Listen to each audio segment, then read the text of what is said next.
تو نہ حضور کا میلاد رد ہوتا ہے اور نہ حضور پہ درود رد ہوتا ہے. بلکہ بعض محققین نے لکھا اور بڑی فتح کی بات کی انہوں نے، آخری وقت ہوگا قیامت کے قرب کی گھڑیوں میں، اس وقت رزق حلال نہیں ہوگا. ظہر الفساد فی البر والبحر، فساد پھیل جائے گا، رزق حلال نہیں ہوگا، گوشت بنے ہوں گے رزق حرام سے، سجدے رد ہو جائیں گے. رزق حلال نہ ہونے کی وجہ سے زکوٰۃ رد ہو جائے گی، حج رد ہو جائیں گے. کہتے ہیں قرب قیامت کی گھڑیوں میں صرف ایک عمل ہوگا جو کبھی رد نہیں ہوگا، وہ مصطفیٰ پہ درود ہوگا.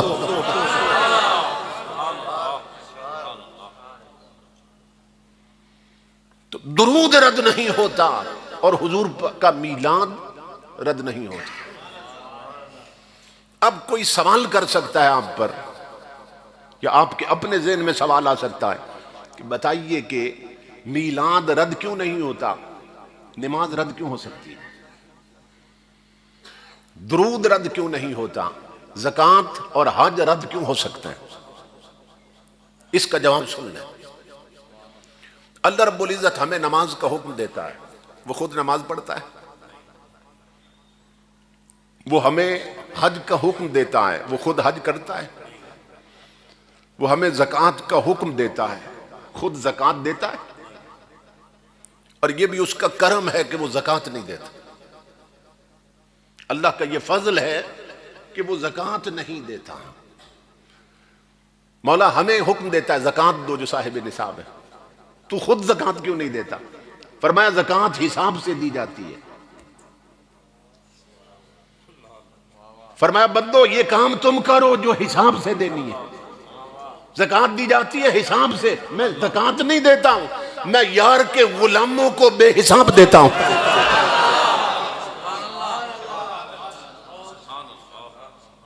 فرمایا حساب سے تم دو، میں یار کے غلاموں کو بے حساب دیتا ہوں. تو ہمیں زکوٰۃ کا حکم دیتا ہے، خود زکوٰۃ دیتا ہے. ہمیں روزہ رکھنے کا حکم دیتا ہے، خود روزے رکھتا ہے. وہ تو سحری کرنے اور افطاری کرنے سے پاک ہے. لیکن وہ ذات جانتی تھی اور جانتی ہے کہ محبوب کے غلاموں کے سینے میں ارمان تڑپیں گے کہ مولا کوئی عمل تو بنا دیتا، تو بھی کرتا ہم بھی کرتے. ہمارے لیے بڑے فخر کی بات ہوتی، آج وہ کام کیا جو ہمارا خدا بھی کرتا. تو پھر آواز آنے لگی میرے بندو نمازیں تم پڑھو میں نہیں پڑھتا، روزے تم رکھو میں نہیں رکھتا، حج تم کرو میں نہیں کرتا، زکوٰۃ تم دو میں نہیں دیتا. اگر کسی عمل میں میرے ساتھ ملنا چاہتے ہو تو پھر ایسا کرو میرے حبیب پہ درود تم بھی پڑھو میں بھی بھیج رہا ہوں، یار کا میلاد تم بھی مناؤ میں بھی منا رہا ہوں.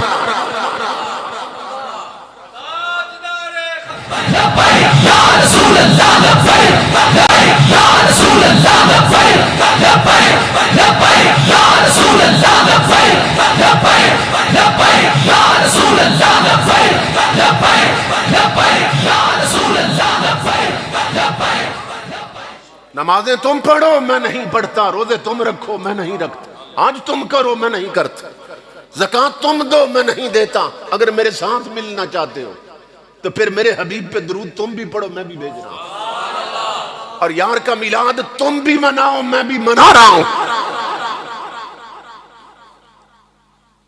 تو ہمیں حکم دیتا ہے نماز پڑھو، لیکن خود نماز نہیں پڑھتا. ہمیں زکوٰۃ کا حکم دیتا ہے، خود زکوٰۃ نہیں دیتا.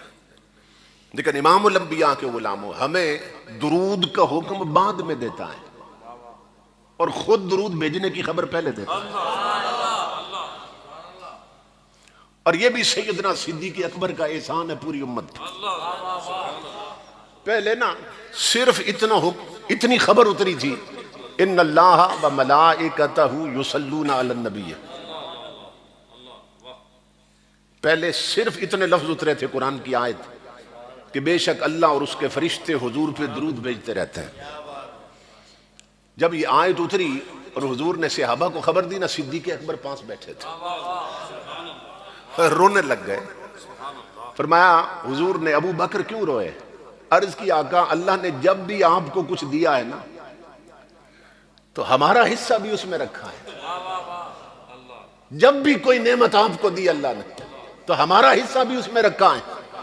تو یہاں خبر دیتا ہے کہ خود درود بھیجتا ہے یار پہ, فرشتے بھی بھیجتے ہیں, اس میں ہمارا حصہ نہیں رکھا. ادھر صدیق اکبر نے یہ تمنا کی, ادھر اللہ نے فرمایا جبریل یار کے گھر کا ایک پھیرا اور لگا. صدیق کی طلب ہے کہ انہیں بھی شریک کیا جائے. اب کہہ دے یا ایھا الذین آمنوا صلوا علیہ وسلموا تسلیما. صدیق چاہتا ہے تو اے ایمان والو تم بھی میرے یار پہ درود و سلام پڑھا کرو.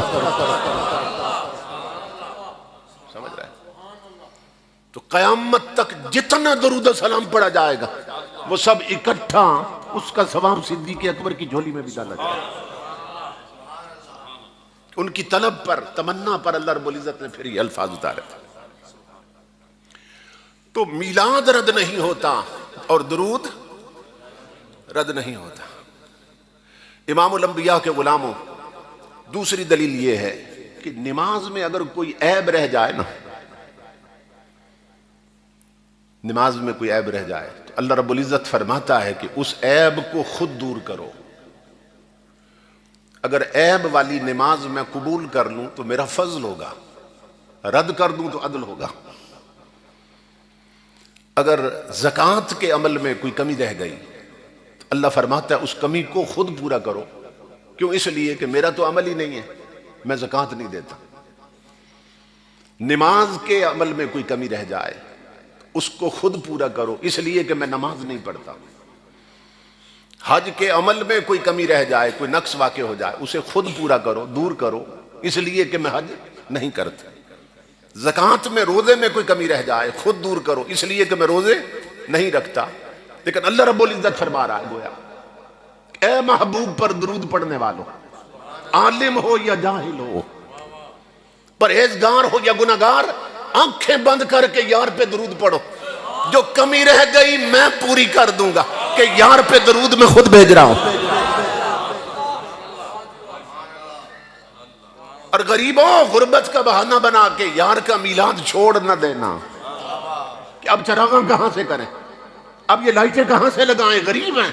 فرمایا مٹی کے ٹوٹے ہوئے چراغ مل جائے نا, یار کے میلاد میں وہی جلا دو, جو کمی رہ گئی میں پوری کر دوں گا, کہ یار کا میلاد میں خود بنا رہا ہوں. سمجھ رہے ہیں؟ تو درود کبھی رد نہیں ہوتا اور حضور کا میلاد کبھی رد نہیں ہوتا. کہ میلاد منانا بھی اللہ کی سنت ہے, حضور پہ درود بھیجنا بھی اللہ کی اپنی سنت ہے. سمجھ رہے ہیں؟